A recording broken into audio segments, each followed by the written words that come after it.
एखन सुन रहल छी भगवानपुर से DJ Dhanik Lal recording studio के शानदार प्रस्तुति। मिथिलांचल सुप्रसिद्ध गायिका रिया चौधरी के आवाज में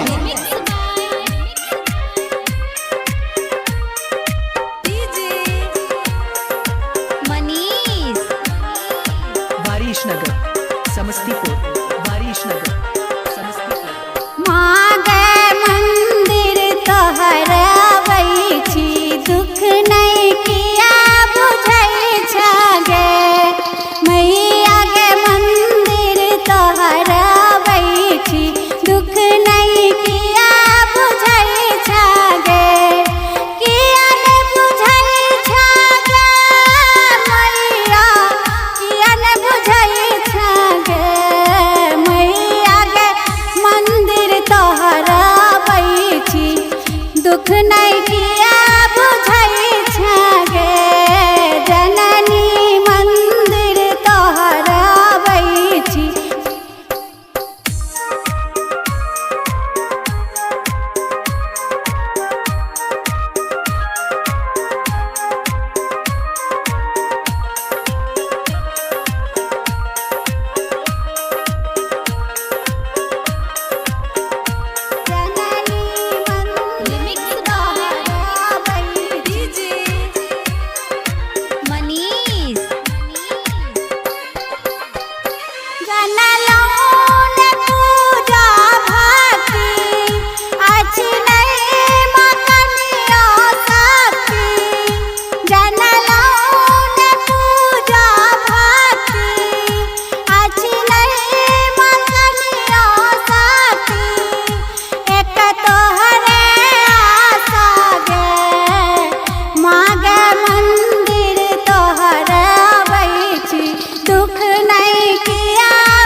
जननी मंदिर तोहरबै छी, दुख नहीं किया बुझै छगे।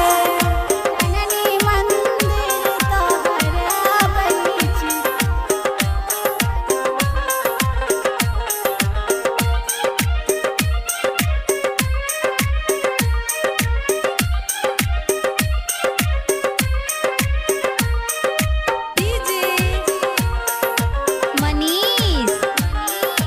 वारिशनगर समस्तीपुर, वारिशनगर।